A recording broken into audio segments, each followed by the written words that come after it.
My dear student, today I am going to explain topic the fruit, chapter number 5th, morphology of flowering plant.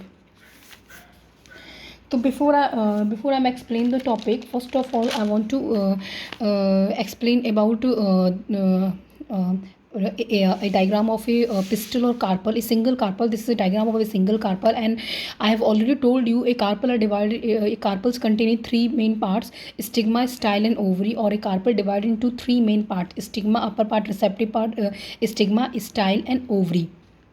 And a stigma is receptive for a pollen grain. When a pollen grain and come in contact with stigma, then a pollen grain form a pollen tube, and with the help of pollen tube, male gamete come and enter in a ovules and fertilize the egg.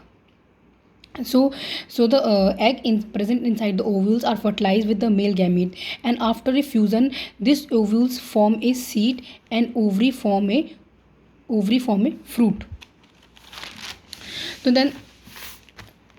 So fertilized ovules, when a male gamete are fused with ovules, so when the fertilization take place, after fertilization ovules changes into a seed and ovary are formed a fruit, and fruit is a characteristic feature of a angiosperm.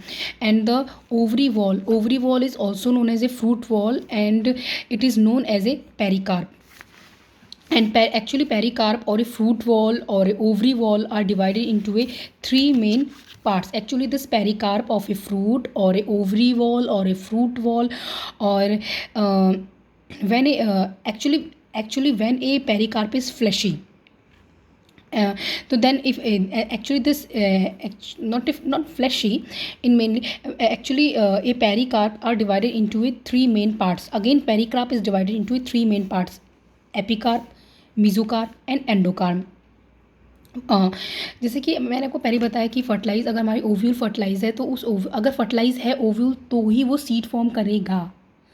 अरे बात आपको समझ में? अगर fertilisation हो चुका है, मतलब अगर मेल गैमीट फीमेल गैमीट को, यानी कि अगर पॉलन ग्रेन में प्रेजेंट जो मेल गैमीट है वो हमारे ओवरी के अंदर, जो ओव्यूल के अंदर जो हमारा एग फॉर्म हो रहा है उस एग से आके फ्यूज़ कर जाएगा, तो वो जो ओव्यूल होगी वो सीड फॉर्म करेगी, और जो वो ओवरी होगा वो फ्रूट फॉर्म करेगा. तो ओवरी वॉल को, जैसा कि मैंने पहले बताया कि ovary wall is known as a fruit wall, and it is also known as a pericarp. And ovary wall or a pericarp is again divided into three main parts. Actually pericarps contain three main parts, or pericarp again divided into three main parts: epicarp, outer part of a pericarp known as a epicarp, middle part of a pericarp known as a mesocarp, and inner part of a pericarp known as a hard and stony part is known as a endocarp. Actually epicarp is outer layer, and mesocarp is a fleshy part or fleshy part. Endocarp is a mostly fruit. Endocarp is a hard and stone like layer.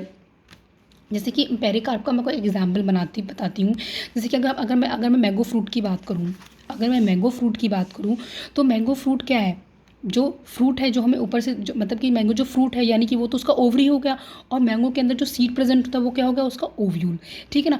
अब question उठता है कि mango में हम pericarp, देखो मैंने क्या बताया आपको कि पेरिकार्प क्या है? फ्रूट ओवरी वॉल या फ्रूट वॉल. तो एक्चुअली जो ओवरी वॉल है, जो हमारा पेरिकार्प है, ये पेरिकार्प को हमने इस पेरिकार्प को हमने थ्री लेयर्स में डिवाइड किया है. यानी कि मैंगो का जो बाहर वाला पार्ट होता है जिसको हम रिमूव करते हैं वो हमारा होगा एपिकार्प, और फ्लैशी पार्ट जिसको हम, जो ईडिबल है, जिसको हम खाते हैं, juicy part, pulpy part, this cart is mesocarp. और आपने देखा होगा उस फ्लैशी और जो जूसी पार्ट होता है उसके अंदर एक सबसे हार्ड पार्ट होता है, उसको बोलते हैं एंडोकार्प. एक्चुअली उसी के अंदर सीड प्रेजेंट होता है. तो एक्चुअली सीड की जो ऊपर की जो लेयर होती है वो एंडोकार्प होती है.